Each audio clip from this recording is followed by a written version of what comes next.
my first thought was why her? I mean, he'll be the first one to say his mom is everything to him. The doctor said it was the worst case that he had ever seen. From struggle comes strength. At a young age, my father introduced me to baseball. As a fifth grader, my Little League team went to the New Jersey State Finals. I played several sports as a child, but I decided to turn my attention to just one. The varsity volleyball coach actually saw me and told me to come out for a tournament that he was hosting while I was in 8th grade and didn't know what volleyball was. And then I remember that he said something about it when I was a freshman, so I decided to come out and try it. When I really realized that volleyball could have been a future for me, my high school coach told me to go and try out for the North Jersey team, Warren's six-pack. We got a lot of letters from colleges that were interested in him. When we came out here, he just loved it. And that's when he said, "Mom, I really want to come here." I actually met Julian. It was at our nationals going into our freshman year of college. He's one of my best friends. It's consistently grown throughout the years, and it's awesome. Got to know him. At Ball State, my first 2 years were going great. We were winning matches, I was making new friends, I was successful in the classroom. It wasn't until my junior year when life started to spiral down. When I found out what it was, my first thought was why her? One night I was just feeling weird and I kept doing this with my arms and there was like some numbness. It was almost like when you get chills. That was probably 2 or 3 weeks before everything really went down. Typically it'll progress over a couple weeks period of time. So it tends to hit its peak about 2 weeks into the disease progress. We were driving to North Carolina and I was still uncomfortable. I had some back pain. So I guess that's the beginning of when, okay, something's going on here. It might start off with some initial weakness, maybe tingling in the toes, that will eventually go up to the ankles and then the knees and can even go all the way up to, involve the fingers and even higher up on the body. My family took me to the ER 4 times, and the one time that my oldest son took me, I couldn't walk. Guillain-Barré is itself relatively uncommon. In this particular case, the disease developed to the point where the patient went into essentially a coma. I was in Orlando coaching Muncie for AAU Nationals, and my brother had called me. It was in the middle of a game. I didn't see my phone go off, and I had a couple voicemails from him.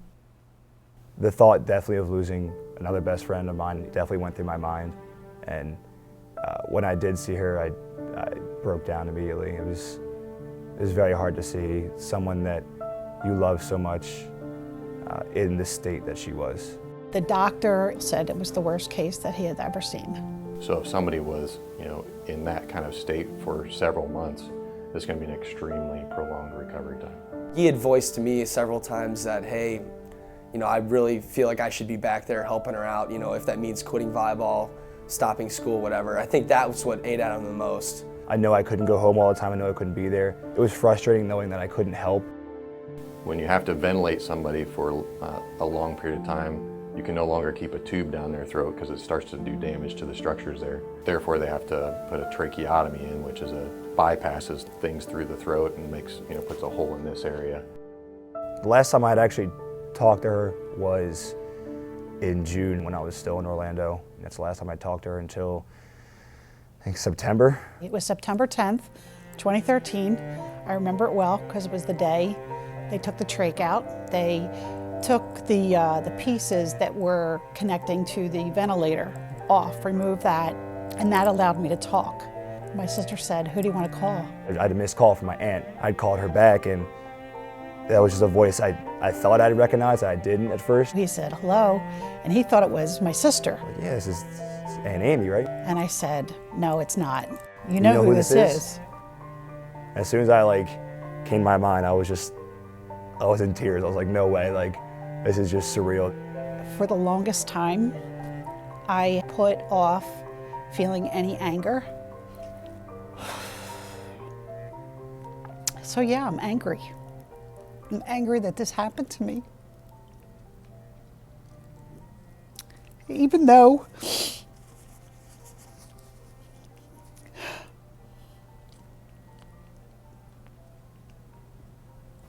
even though I've been able to get a lot of my independence back.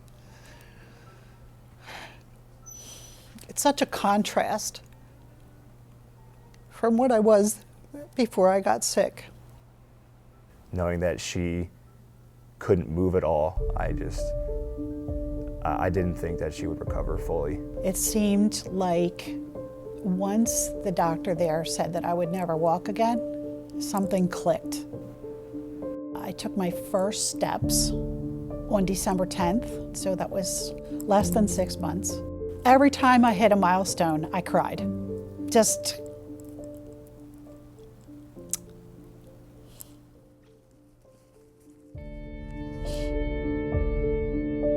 I didn't think that she would recover fully, and seeing now that she has, it's almost like a miracle, you know.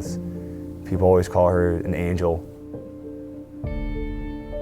My mom's favorite flowers are roses.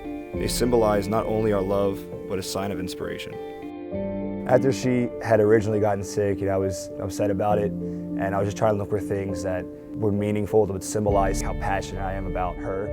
I saw a quote, so I ended up just looking for some design that I could do and where I could put it, and decided to get that for her. From struggle comes strength. February 8th, 2014. Just 2 months after my mom took her first steps, my team traveled to Princeton near my hometown. We won the match in 5, but that wasn't my focus. For the first time ever, my mom saw me play in a Ball State uniform. It was almost like a homecoming since we were back in New Jersey, so I also had a lot of friends and family there besides her. So just being able to be on the court, still be in uniform with her, getting pictures, talking to everybody, it was just a great feeling. Throughout the rest of 2014, my mom continued to make progress that many described as a miracle. And there was one date circled on both of our calendars, March 28th, 2015, senior night. Knowing the person that really just raised me, she taught me a lot of things in life that I still use today. Knowing that she's going to be out there on the court with me on such a big night. That's what we're talking about, how great it's going to be when I can actually walk him out onto the court. My mom traveled alone for the first time since the disease nearly ended her life, to walk with me. It was extremely emotional seeing him and his mom walk out together. I think it was almost like a culminating over the mountain type experience for both of them. He's definitely been a positive influence for me. I love him, all my heart.